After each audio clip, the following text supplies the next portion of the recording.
दिन में तू ना हो वो दिन ही नहीं, जिस जीवन में तू ना वो जीवन नहीं। फिलिपियों की पत्री 2 अध्याय 15 वचन।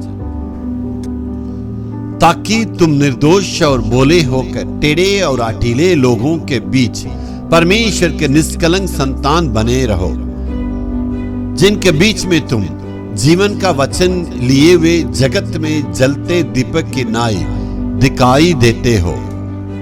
फिलिप्पुस की कलीसिया के लोग ज्योतिमय रहे, यानी प्रकाशित के लोग रहे, उसको पौलुस ने तारीफ की। उसका कारण को पौलुस यहाँ कहता है, उन्होंने जीवित वचन यानी परमेश्वर के वचन को उन्होंने तामे रहा, इसलिए इस अंधेर की दुनिया में वे ज्योति के नाई चमक रहे थे, पकड़े रहे। इसका यदि यूनानी भाषा में अनुवाद में देखेंगे तो उन्होंने निडर होके उसी में तामे रहे, उसमें से पीछे नहीं हटे।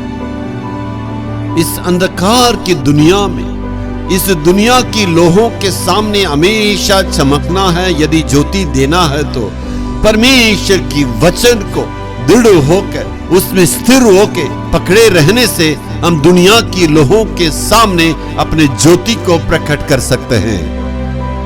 भजन 119 का 105 में परमेश्वर का वचन क्या कहता है?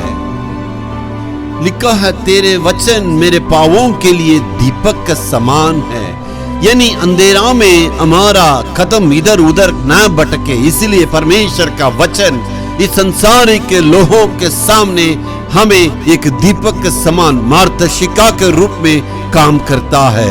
इसलिए कहते हैं परमेश्वर के वचन को हमें तामे रहना है। एक सच्चे मसीह कब प्रकाशित हो सकता है? परमेश्वर के वचन के द्वारा। वो इसका मतलब ये नहीं, इसका मतलब ये है वो अपने शक्ति से, अपने बुद्धि से, अपने सामर्थ्य के द्वारा नहीं। परमेश्वर का वचन को जब वो थामे रहेगा तब उसकी सामर्थ्य के द्वारा, परमेश्वर के वचन के रोशनी के द्वारा औरों के सामने अपने ज्योति को वो प्रकट कर सकता है। हो सकता है आप कमजोर है, डरपोक है, लेकिन आपके पास जो परमेश्वर का वचन है वो प्रभावशाली और शक्ति है। इसलिए मेरे प्यारों नौजवान लड़के लड़कियों से मैं कहने के लिए चाहता हूं, आपके द्वारा परमेश्वर अपने वचन को इस दुनिया में प्रकाशित करेगा।